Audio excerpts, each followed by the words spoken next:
మనుషుల్లో ఉన్మాదం ఈ స్థాయిలో ఎందుకు పరుగుతుందో అర్థం కానటువంటి పరిస్థితి. ఇప్పుడు హైదరాబాదులో జరిగినటువంటి ఉన్మాదం చూసాం.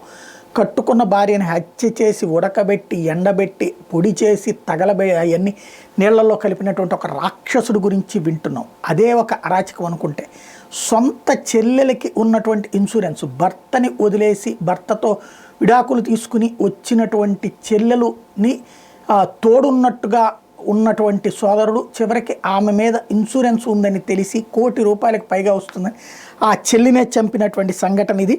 భర్త విడాకులు తీసుకున్న సంధ్య పుట్టింట్లో ఉండేది. ఆమె పేరిట 2 సాధారణ బీమా పాలసీలు ఉన్నాయి. 2023 నవంబర్లో 70 లక్షలకి టర్మ్ పాలసీలు తీసుకున్నారు. వీటన్నింటినీ అశోక్ నామినీగా ఉన్నాడు. ఆ బీమా సొమ్ము కాజేయాలని అశోక్ పథకం వేశాడు. సంధ్యకి ఆరోగ్యం బాగోలేకపోవడంతో ఒంగోలులో స్కానింగ్ కేంద్రాన్ని తీసుకెళ్లి కారులో తిరిగి వస్తున్న సమయంలో ఆమె తాగే నీటిలో నిద్రమాత్రలు కలిపాడు. కాటూరు వారి పాలెం దగ్గరకు వచ్చేసరికి ఆమె స్పృహ పడిపోయింది.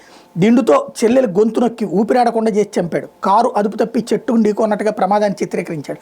పోలీసులు మృతదేహాన్ని పొదిలి ప్రభుత్వ ఆసుపత్రికి తరలించారు. కొన్నాళ్లకు ఈ గుట్టుని అశోక్ తన స్నేహితుడు మాలకొండారెడ్డితో చెప్పాడు. అయితే మొత్తుమంది ఇచ్చినట్టు పోస్టుమార్టం నివేదికలు వెల్లడైతే దొరికిపోతామని మాలకొండారెడ్డి భయపెట్టాడు. దీంతో అశోక్ పొదిలి ఆసుపత్రి సిబ్బంది యూసుఫ్తో మాట్లాడి శవ పరీక్ష కోసం సీజ్ చేసిన సంధ్య అవయవాల స్థానంలో వేరే వ్యక్తిని పెట్టించి పరీక్షలకు పంపించాడు. అందుకోసం యూసుఫ్కి 3 లక్షలు ఇచ్చాడు. కానీ ఈ కేసులో పోలీసులు ఎప్పటికప్పుడు వైద్యులతో మాట్లాడి నివేదికలు తెప్పించుకోవడంతో యూసుఫ్ ఎత్తుగడ కూడా పారలేదు. చివరికి అశోక్ నేరం బయటపడిందని సీఐ వివరించారు. అతనికి సహకరించిన మాలకొండారెడ్డి యూసుఫ్లను కూడా త్వరలోకి పట్టుకుంటామని ప్రకటించారు.